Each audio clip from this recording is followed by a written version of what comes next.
नमस्ते दोस्तों, मैं doctor Aman Kishore, consultant psychiatrist and head of the department वाले मानसिक रोगशाला।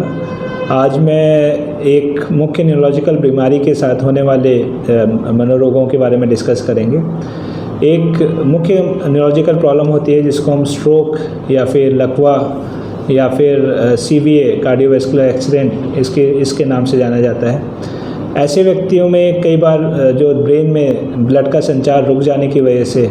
कई बार जो ब्रेन के फंक्शनिंग है उनके में इफ़ेक्ट आने लग जाता है, और जो कॉमनली लकवे की तरह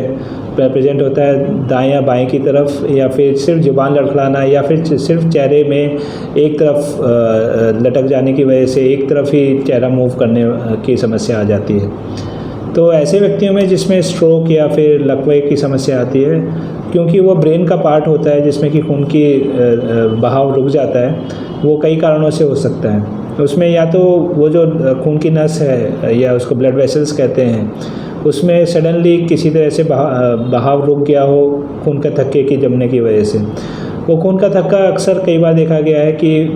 कॉन्स्टेंटली BP हाई होने की वजह से, या शुगर कॉन्स्टेंटली बहुत समय तक हाई होने की वजह से, एक कांस्टेंट वहाँ पे कोलेस्ट्रॉल के जमे होने की वजह से वहाँ पे एक खून का थक्का डेवलप होता जाता है और फाइनली उस चीज़ को ब्लॉक कर देता है, जिसको इन्फार्क्शन कहते हैं।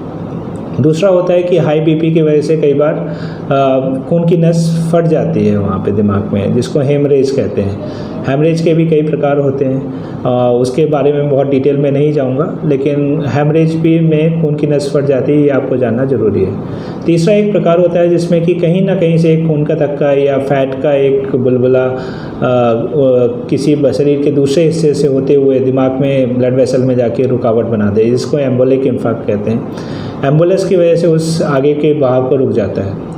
तो ऐसे व्यक्तियों में जिस एरिया में ये चीज़ें हुई हैं, ब्रेन के अलग अलग एरिया के अलग अलग काम होता है, तो जिस एरिया में ये चीज़ हुआ है उस एरिया का काम होना बंद हो जाता है या ख़राब हो जाता है। और जब तक वो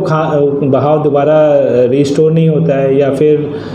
वो अगर बहुत छोटा बहाव का रुकावट है तो दोबारा से वो उसकी एनर्जी या ब्लड सप्लाई रिगेन नहीं होती है, उनको ये समस्या न्यूरोलॉजिकल समस्या बनी रहती है। तो इसमें मुख्यतः लकवे का आना, जुबान का लड़खड़ाना, या फिर बुद्धि में कमी आ जाना, ऐसे कई तरीके के सिम्टम्स आते हैं। साथ साथ क्योंकि ब्रेन के साथ साथ स्वभाव के भी सिम्टम्स जुड़े हुए होते हैं, तो ऐसे व्यक्तियों में जिनको लकवा या खून के बहाव में रुकावट की या स्ट्रोक की शिकायत होती है, उसमें कुछ एरियाज़ के स्पेसिफिक काम ना करने की वजह से कई सारे मानसिक लक्षण मिलते हैं। तो इसमें जो ब्रेन के आगे का फ्रंटल या प्रीफ्रंटल कॉर्टेक्स है, उसमें अगर खून का थक्का जमा हो या फिर उसमें खून का बहाव रुका है, तो उसके कारण उसके सोचने समझने की शक्ति, उसके जो एग्जीक्यूटिव फंक्शन है जिसमें फोकस करना, कैलकुलेशंस करना, प्लानिंग करना, ये सारी चीज़ें कमी आने लग जाती हैं। और ऐसे व्यक्ति एकदम से सुन्न बैठे रहते हैं, उनको समझ में नहीं आता है कि वो किस तरह से आगे काम करें। दूसरे एक व्यक्ति होते हैं जिनमें कि जो ब्रेन का आगे के ही हिस्से में जो नीचे वाला पार्ट होता है, जिसको ऑर्बिटोफ्रंटल कॉर्टेक्स कहते हैं, उसमें अगर प्रॉब्लम्स या खून के बहाव में रुकावट आती है, तो ऐसे व्यक्तियों में उसमें पर्सनालिटी का चेंजेस आने लग जाते हैं। उनमें एग्रेशन बहुत जल्दी आ जाता है, गुस्सा करने लग जाते हैं, कई बार डिसइनोवेटेड बिहेवियर करने लग जाते हैं, जिसमें कि कपड़ों का उतार लेना या जो सामाजिकली इनअप्रोप्रिएट तरीके होते हैं वो लोगों के सामने करने लग जाते हैं। तो ये सारी चीज़ें ऑर्बिटोफ्रंटल कॉर्टेक्स के डैमेज होने की वजह से, खून का बहाव रुकने की वजह से हो सकती है। दूसरी एक समस्या होती है कई बार मेमोरी का डिस्टर्बेंस, जो कि टेम्पोरल या पैराइटल लोब के कई बार कॉम्बिनेशन के इफेक्ट की वजह से आता है, जिसमें कि उनको याददाश्त में कमी आने लग जाती है और लकवे के साथ साथ। तो इसको वैस्कुलर डिमेंशिया या डिमेंशिया के एक प्रकार की तरह से देखा जाता है। तो इसमें याददाश्त की कमी होती है और साथ साथ वो चीज़ें, छोटी छोटी चीज़ें भूलने लग जाते हैं। फिर एक बात आती है जिसमें कि उनको लैंग्वेज फंक्शन आने में समझने में दिक्कत आती है, जिसमें कि पर्टिकुलरली पैराइटल एरिया या वर्निकेज एरिया का एक भाग होता है ब्रेन में, उसके डैमेज हो जाने की वजह से ये समस्याएं आती हैं। और उनको चीज़ें जो हम बोल रहे हैं, उनको समझा रहे हैं, वो चीज़ समझ में नहीं आती है कि वो क्या मैंने बोला और उसका अर्थ क्या है। उनको चीज़ें सुनाई देती हैं पर वो चीज़ों को समझ नहीं पाते हैं, और इसी वजह से वो बहुत कन्फ्यूजन में रहते हैं और गलत सलत जवाब देने लग जाते हैं। तो उनको ऐसा लगता है उन लोगों को कि ये बाहरी मानसिक रोग में पड़ गए हैं, या फिर उनको किसी बड़े मानसिक रोग के लक्षण आ गए हैं। पर ऐसा नहीं है, ये सिर्फ एक पर्टिकुलर एरिया के काम ना करने की वजह से होता है। और फिर जिनको लकवा आया हुआ होता है, ऐसे व्यक्तियों में कई बार और पर्टिकुलरली प्रॉपर मानसिक रोग आने लग जाते हैं, जैसे कि डिप्रेशन का आना, मेनिया का आना, उन्माद का आना। तो ऐसे व्यक्तियों में कई बार बड़ी बड़ी बातें, गुस्से में ज़्यादा बातें करना,